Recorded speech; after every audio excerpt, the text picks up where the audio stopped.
आप सबके चहेते वीरेंद्र सिंह की एंट्री हो चुकी है। भाई वीरेंद्र जी, ये समूह ख और गा की जो प्रस्तावित नई सेवा नियमावली है, इसको लाने के पीछे सरकार की मंशा क्या है? और युवा नाराज हैं, आंदोलित हैं, उद्वेलित हैं, परेशान है। देखिए, ये सरकार का एक गलत फैसला है, जो अगर वो ये लागू करती है तो सरकार बहुत पछताएगी।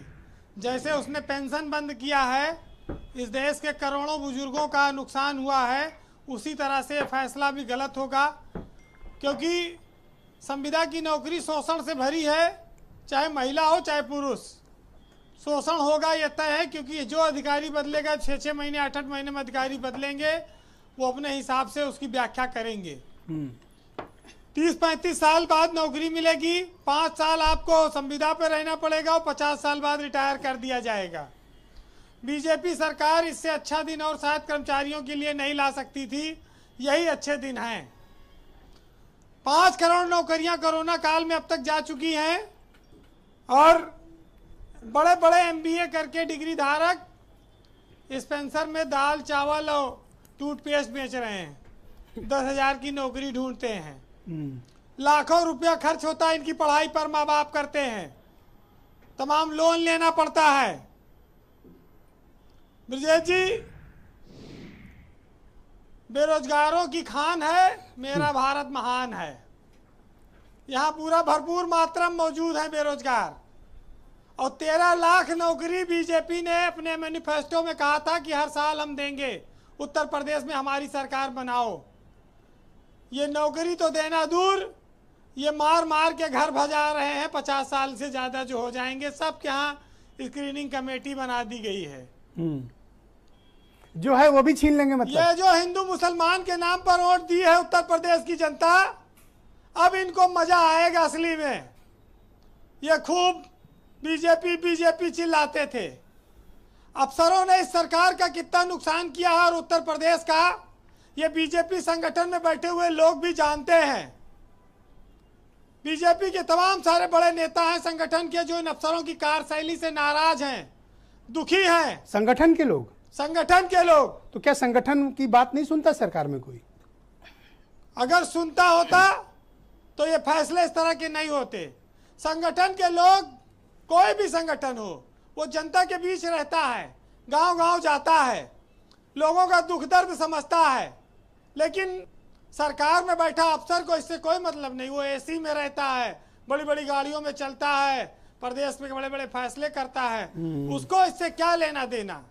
2.5 लाख की सैलरी लेता है, 6 कार रखता है, 2500 नौकर रखता है। बिल्कुल, उसको तो खाली वो ये समझाता है कि साहब फला मूर्ति बना दो, इससे बड़ा नाम होगा और विश्व की सबसे ऊंची इतनी फीट बना डालो, और उसमें कमीशन खोरी करेगा और सरकार को झूठी वाहवाही के नाम पर धर्म कर्म से जब कुछ नहीं मिलेगा तो नमक ही खा जाएगा। जी, धर्म कर्म से ब्रजेश जी आत्मा संतुष्ट हो सकती है, लेकिन किसी का पेट नहीं भर सकता।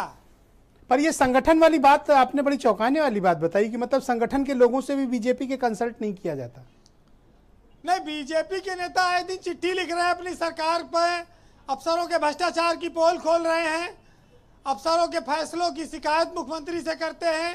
तो क्यों है ये जरूर यही तो है कि ब्यूरोक्रेसी सरकार में गलत फैसले करा रही है, जनता में जिससे तकलीफ बढ़े, जनता में जिससे नाराजगी बढ़े। बीजेपी के कार्यकर्ता प्रताड़ित हैं, संगठन चाह कर भी कुछ नहीं कर पा रहा है, सम्मान बचाने के लिए लोग चुप हैं, क्योंकि ये तो एक अलग डिबेट का विषय दे दिया आपने। क्योंकि ये अफसर उनको बेइज्जत करा देते हैं। कौन जाएगा बोलने? कुर्ता फड़वा देते हैं, आप बता रहे थे। राजकुमार अलीगढ़ में कुर्ता फाड़ा गया विधायक जी का। संविदा के लिए एक मित्र ने लिख के भेजा है कि ये जो ट्रायल सिस्टम है ये नेताओं पर भी लागू होना चाहिए। कोई नेता को पहले संविदा पर 2 साल के लिए मंत्री या मुख्यमंत्री बनाया जाए और अगर काम अच्छा ना हो तो उसे हटा दिया जाए, फिर किसी को मौका दिया जाए। सियासत में ये पैमाना कब लागू होगा ये देखना होगा। वैसे एक बार हो चुका है ठेके पर मुख्यमंत्री 6-6 महीने का। बिल्कुल ब्रजेश जी, बेरोजगारी का आलम यह है कि एक पिता की 4 संतानें थीं, तो बाप जो है अपने एक दोस्त से अपना दुखड़ा बांट रहा था। उसने कहा कि मेरी 4 संतानें हैं, एक MBA किए हुआ है, दूसरा MBBS है, तीसरा M.Tech किया हुआ है और चौथा चोर है। तो दोस्त ने कहा यार ये जो चोर है, बाकी 3 लड़के तो बड़ी बड़ी डिग्रियां लिए हैं, चौथा चोर है, इसको निकाल के घर से बाहर करो, तुम्हारी नाक कटवा रहा है। तो बाप ने कहा कि अरे वही तो एक काबिल है, बाकी तो तीनों बेरोजगार हैं, उसी से तो घर का खर्चा चल रहा है। तो इतना पढ़ा लिखा के क्या फायदा। देखिए अभी मैं क्या तो बोलूं, अब आप ऐसी बात करते हो। नहीं, अब देखिए गलत बात को मैं सही नहीं कह रहा हूं, लेकिन जब M.Tech की डिग्री धारक चपरासी की नौकरी ढूंढ रहा हो, MBBS MBA, तो आप बताइए चोर तो जो है गलत है, लेकिन ठीक है वो कमाए तो कुछ ना कुछ चोरी करे तो कमाए, अपना पेट भरेगा। तो मतलब ये फैसला सरकार को इसको वापस लेना चाहिए, इस प्रकार का कोई काम नहीं करना चाहिए। इससे असंतोष बढ़ेगा, परेशानियां बढ़ेंगी, भ्रष्टाचार, महिलाओं का शोषण, अधिकारियों की तानाशाही और अधिकारियों के दबाव से कर्मचारी सुसाइड भी कर सकते हैं। कर्मचारियों में हीनता की भावना आ रही है। सचिवालय में तमाम कर्मचारी बर्खास्त किए गए, निकाले जा रहे हैं तमाम सारे जिलों में। जी, ये सरकार भ्रष्टाचार के नाम पर बड़े बड़े अफसरों को तो छोड़ देती है, लेकिन छोटे छोटे अफसरों पर कार्रवाई करती है। DM महोबा अवधेश तिवारी 5 लाख रुपया लेते थे इंद्रकांत त्रिपाठी से, उनका निलंबन क्यों नहीं हुआ? मणिलाल पाटीदार, अरे उनकी कार्य दक्षता ठीक होगी क्यों ना, नहीं हुई? उनकी कार्य दक्षता ठीक होगी। तो ये सरकार तो वैसे कहती भाई नौकरी के भरोसे ना रहो, चाय पानी की दुकान लगाओ, पकौड़ा बेचो।